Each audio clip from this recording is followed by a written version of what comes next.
నమస్కారం అండి. నా పేరు doctor Sanjeev Kumar, consultant gastroenterologist and సన్రుత్ gastro and health care, Kurnool, NR Pet. ఈరోజు మీకు చెప్పబోయే టాపిక్ గ్యాల్ స్టోన్స్. ఇది గ్యాల్ స్టోన్స్ అంటే ఏం లేదు, గ్యాల్ బ్లాడర్, పిత్తాశయం అంటాం. పిత్తకోశంలో రాళ్ళు చేరడాన్ని గ్యాల్ స్టోన్స్ అంటాము. సో మనం ఎప్పుడైనా కడుపు నొప్పి వస్తే కుడి భాగంలో పైన ఛాతి కింద గ్యాల్ స్టోన్స్ వల్ల నొప్పి వచ్చింది అని సస్పెక్ట్ చేస్తాం. సో కన్ఫర్మేషన్ ఎట్లా జరుగుతుంది? దీన్ని మనం పొట్ట స్కాన్, అల్ట్రాసౌండ్ అంటాము.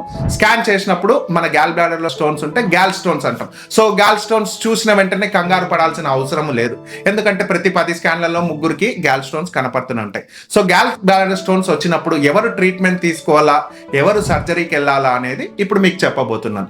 సో బేసిక్ గా గ్యాల్ స్టోన్స్ రావడానికి కారణాలు మోస్ట్ కామన్ అయితే లేడీస్ లో వస్తాయి.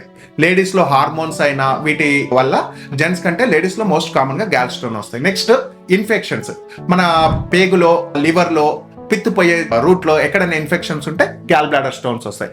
Next most common diet, alcohol అన్నా, ఫ్యాట్ ఫుడ్ అన్నా, కొవ్వు, కొలెస్ట్రాల్ ఎక్కువ తీసుకుంటే గ్యాల్ స్టోన్స్ వచ్చే కారణం ఉంటుంది. సో ఇవి కారణాలు. సో గ్యాల్ స్టోన్స్ వల్ల నొప్పి ఎక్కడ వస్తుంది? మనకు సిమ్టమ్స్ ఛాతి భాగం కింద రైట్ సైడ్ నొప్పి వస్తుంది.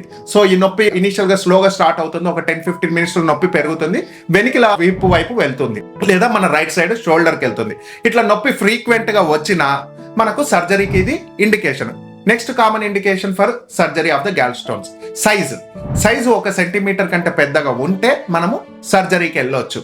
నెక్స్ట్ కామన్, ఈ గ్యాల్ స్టోన్స్ కొన్నిసార్లు ఏం చేస్తాయంటే గ్యాల్ బ్లాడర్ పిత్తాశయంలో నుంచి కిందికి పడి మన పిత్తు కోశంకు బ్లాక్ చేస్తుంది. సో లివర్ లో నుంచి వచ్చే పిత్తు కిందికి దిగకపోవడం వల్ల మనుషులకు పసరికలు వస్తుంది. సో ఇట్లా ఏమన్నా పసరికలు వచ్చినా కూడా మనము సర్జరీకి వెళ్లాల్సింది వస్తుంది.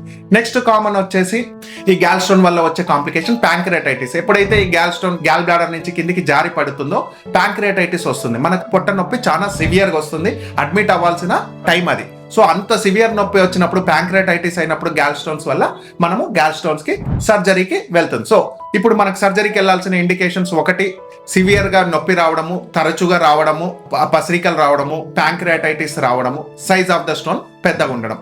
సో ఇవి కాకుండా మనకు గ్యాల్ స్టోన్స్ ఈ ఇండికేషన్స్ లేకుంటే సర్జరీకి వెళ్లాల్సిన అవసరం లేదు. లైఫ్ స్టైల్ మోడిఫికేషన్స్, ఆల్కహాల్ తక్కువ తీసుకోవడము, ఆయిల్ ఫుడ్ తక్కువ తీసుకోవడము, ఇవన్నీ చేసుకుంటే గ్యాల్ స్టోన్స్ వచ్చే ఛాన్స్ తక్కువ ఉంటుంది. ఇంకొకటి, ప్రెగ్నెన్సీలో గ్యాల్ స్టోన్స్ వచ్చే ఛాన్సెస్ ఎక్కువ, ఎందుకంటే ప్రెగ్నెన్సీలో హార్మోనల్ చేంజెస్ వచ్చేసి గ్యాల్ స్టోన్స్ వచ్చేసే ఛాన్సెస్ తక్కువ. సో మనం చేసుకోవాల్సింది ఏమి? గ్యాల్ స్టోన్స్ రాకుండా తెలుసుకోవాల్సినది సింపుల్ లైఫ్ స్టైల్, ఆల్కహాల్ తగ్గించుకోవడము, తర్వాత ఫ్యాట్ ఫుడ్ తీసుకోకుండా కొంచెం మంచి వాకింగ్, జాగింగ్ చేసుకుంటే గ్యాల్ స్టోన్స్ వచ్చే ఛాన్స్ తగ్గుతుంది. సింపుల్ టాబ్లెట్స్, నొప్పి టాబ్లెట్స్ తీసుకుని అప్పటికి టెంపరీ రిలీఫ్ ఉంటుంది. థాంక్స్.